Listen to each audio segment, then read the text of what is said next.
Good morning विद्यार्थियों। आज हम आपके सामने लेके आए हैं जो पहला अध्याय हमने स्टार्ट किया था उसी को आगे के जो क्वेश्चंस हैं उन क्वेश्चंस को हम एक्सप्लेन करेंगे यहाँ पे जो एग्ज़ाम के दृष्टिकोण से महत्वपूर्ण होते हैं।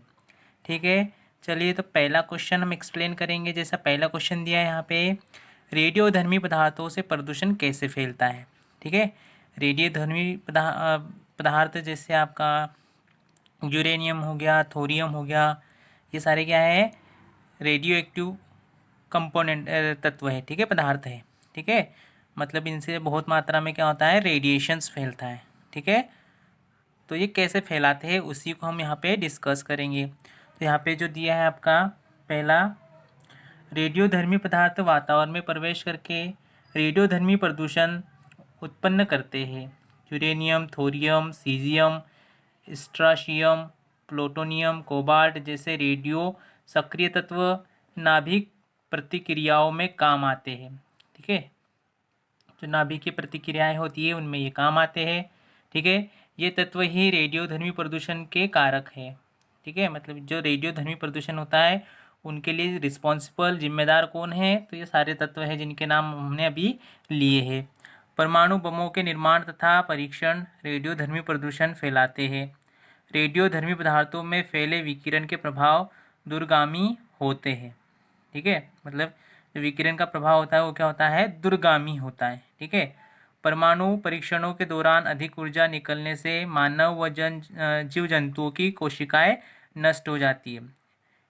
स्ट्रोशियम जैसा हानिकारक रेडियोधर्मी सक्रिय तत्व मृदा की उर्वरा शक्ति नष्ट कर देता है। मतलब ये बहुत ज़्यादा मात्रा में क्या होते हैं, हानिकारक होते हैं। ठीक है, जैसे आपने देखा होगा पहला परमाणु बम जो गिरा था आपका हिरोशिमा और नागासाकी, तो वहाँ उसके कारण क्या हो गया था, बहुत ज़्यादा मात्रा में वहाँ पर भूमि जल वगैरह का दुष्प्रभाव हुआ था। ठीक है, या प्रभावित हुई थी। ठीक है, आएगा आपको समझ में क्वेश्चन अगर आपको एग्जाम में आता है कि रेडियोधर्मी पदार्थों की सक्रियता या प्रदूषण कैसे फैलता है रेडियोधर्मी पदार्थों से, तो आप आसानी से उनको बता सकते हैं। ठीक है, चलिए बढ़ते हैं आगे अगले क्वेश्चन की ओर। अगला क्वेश्चन क्या बोला जा रहा है, ठीक है, भौतिक पर्यावरण और सामाजिक पर्यावरण क्या है, उदाहरण सहित समझाना है। ठीक है, कि भाई भौतिक पर्यावरण क्या होता है और सामाजिक पर्यावरण क्या होता है। तो भौतिक पर्यावरण के अंतर्गत देखते हैं, भौतिक या प्राकृतिक पर्यावरण से आश्रय उन प्राकृतिक परिस्थितियों जैसे स्थिति धरातल, जलवायु, वनस्पति, जीव जंतु एवं खनिज आदि से है, जो मानव जीवन को अनेक प्रकार से प्रभावित करती है। प्राकृतिक पर्यावरण के ये तत्व प्रकृति प्रदत्त है और इन्हें सरलता से परिवर्तित नहीं किया जा सकता। ठीक है, आसानी से इनको बदला नहीं जा सकता। ठीक है, तो आसानी से हम इनको बदल नहीं सकते। तो इनको इस प्रकार का जो पर्यावरण होता है उसको क्या बोलते हैं, भौतिक पर्यावरण। चलिए, सांस्कृतिक व सामाजिक पर्यावरण किसके किसे बोलेंगे, तो मानव तथा प्राकृतिक पर्यावरण के आपसी संबंधों के द्वारा सांस्कृतिक सामाजिक पर्यावरण विकसित होता है। इसमें मानव द्वारा निर्मित, विकसित, संचालित आर्थिक सामाजिक गतिविधियों जैसे आपकी भूमि हो गई, उद्योग, रीति रिवाज है, बनावटें है, सड़कें है, रेल मार्ग है, सिंचाई के साधन, ऐसे बहुत सारे, ठीक है, तकनीकों को सम्मिलित किया गया है या बहुत सारी चीज़ों को सम्मिलित किया गया है सांस्कृतिक व सामाजिक पर्यावरण के अंतर्गत। आएगा समझ में क्वेश्चन अगर एग्जाम में पूछा जाता है, भौतिक पर्यावरण और सामाजिक पर्यावरण क्या है, इसको आपको उदाहरण सहित समझाना है, तो आपको समझाते हुए आना चाहिए। ठीक है, चलिए बढ़ते हैं हमारे अगले प्रश्न की ओर। जो अगला प्रश्न है हमारा वो है, ठीक है, अगला प्रश्न क्या बोल रहा है, चिपको आंदोलन क्या है एवं इसके आधारभूत तत्व कौन कौन से हैं। ठीक है, आधारभूत तत्व मतलब उससे रिलेटेड बातें कौन कौन सी है, उनको यहाँ पे आपको क्या करना है, सम्मिलित करना है। अथवा चिपको आंदोलन से क्या आश्रय है, समझाइए।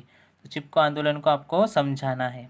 ठीक है, तो चिपको आंदोलन प्राकृतिक संसाधनों के संरक्षण के लिए एक कारगर उपाय है। यह केवल वृक्ष को बचाने का आंदोलन ही नहीं है, अपितु भूमि नीति में आमूल परिवर्तन की मांग कर स्थायी कल्याणकार आर्थिक पक्ष है ना, आर्थिक पक्ष जैसे अनाज हो सकता है, चारा, ईंधन, खाद, उर्वरक, कपड़ा, ये सारे हमको कहाँ से, ठीक है, तो वृक्षों से प्राप्त होते हैं। ठीक है, तो इसके लिए ये भी इनमें सम्मिलित हो जाता है। ठीक है, मतलब चिपको आंदोलन अगर आपने इससे पहले पता होगा या आपको कि चिपको आंदोलन जो कि क्रियाशील हुआ था, तो किसके लिए क्रियाशील हुआ था, तो वनों की जो कटाई होती है उसको रोकने के लिए क्रियाशील हुआ था या प्रभावशाली था। परंतु ये बातें सिर्फ उसके पर बचाने को तक ही नहीं सीमित है, बल्कि इसमें जो उसके द्वारा प्राप्त चीज़ें होती है उनको भी यहाँ पर महत्व दिया गया है।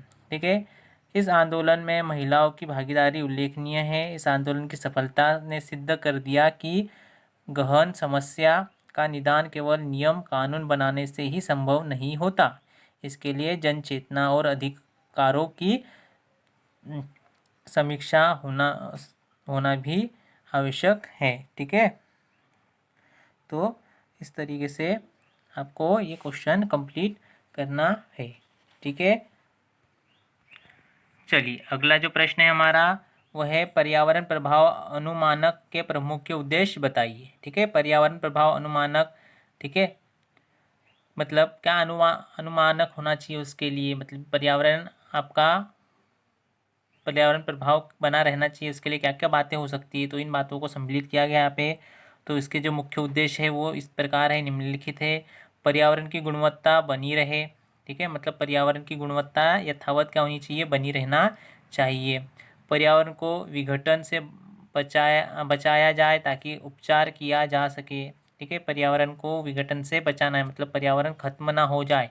ठीक है, तो इसके लिए पर्यावरण को क्षति पहुंचाए बिना प्रगति हो। ठीक है, मतलब पर्यावरण को हमको क्षति नहीं पहुंचाना है। ठीक है, और उसकी प्रगति बनी रहे, प्रगति स्थायी हो ताकि वर्तमान तथा आने वाली पीढ़ी की आवश्यकता भी पूरी हो सके। ठीक है, मतलब प्रगति कैसी होनी चाहिए, स्थायी होना चाहिए। मतलब पता चल रहा है कि आज हमारे पास में बहुत सारे मात्रा में पेड़ है, पौधे हैं, परंतु जो आने वाली पीढ़ी है हमारी, उनके लिए ये सब बचे ही ना, तो ऐसी स्थिति भी हमको नहीं लाना है। ठीक है, चलिए अगला प्रश्न है हमारा अम्लीय वर्षा क्या है।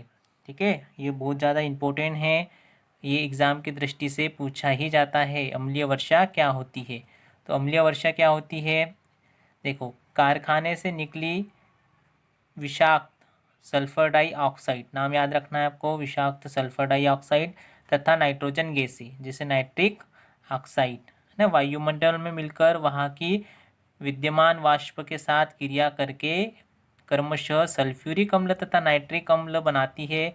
यह अम्ल जब वर्षा के साथ धरती पर गिरता है तो इसे अम्लीय वर्षा, तेजाबी वर्षा या एसिड रेन कहते हैं। ठीक है, मतलब क्या करना है आपको, ये जो नाम दिए हैं जैसे यहाँ पे सल्फर डाइऑक्साइड तथा नाइट्रोजन गैस है।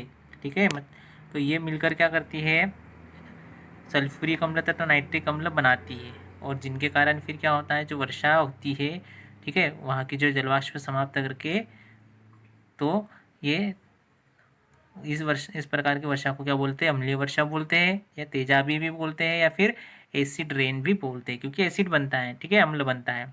ओके, आएगा समझ में अम्लीय वर्षा क्या है। ठीक, चलिए बढ़िया, आगे वन अप्रोपन क्या है, वन अप्रोपन कारणों को सूचीबद्ध कीजिए, आपको सूचीबद्ध करना है।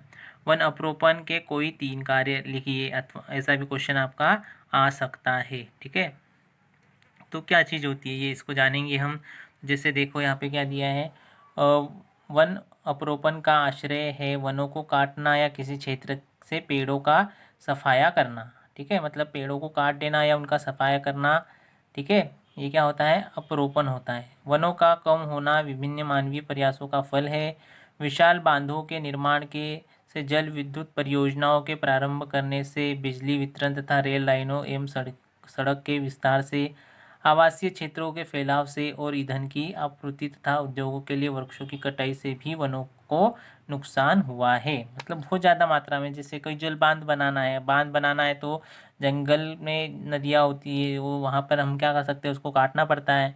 ठीक है, काटने के द्वारा फिर वहाँ से पेड़ों की हानि हो जाएगी।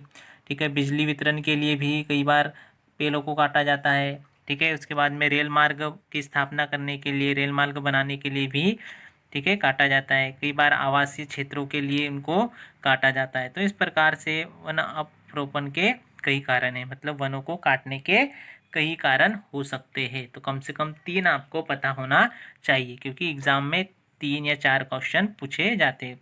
ठीक है, अगला जो प्रश्न है वो है अतिचारण क्या है, इसके प्रमुख के दुष्प्रभाव कौन कौन से हैं। ठीक है, अतिचारण मतलब क्या होता है, ये इस चीज़ को हम समझेंगे और इसके प्रभाव कौन कौन से होंगे इसको भी जानेंगे।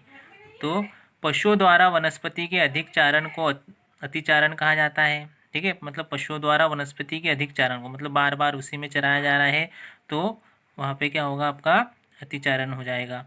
अतिचारण से वहाँ पुनः वनस्पति शीघ्र नहीं पनप जाती। इसका दुष्प्रभाव यह होता है कि भूमि वन से वनस्पति की सतह समाप्त हो जाती है।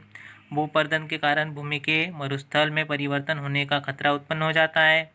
इस प्रकार के क्षेत्रों में मृदा पानी कम सूख पाती है और वनस्पति को पर्याप्त पानी प्राप्त नहीं हो पाता। ऐसी स्थिति राजस्थान, गुजरात एवं पश्चिम मध्य प्रदेश के उच्च पठारी प्रदेशों में उत्पन्न हो गई है। ठीक है, मतलब अतिचारण का मतलब सामान्य तरह से क्या होगा कि भाई बार बार चराना है ना, एक ही चीज़ एक ही जगह पर बार बार चराना क्या हो जाता है, अतिचारण का।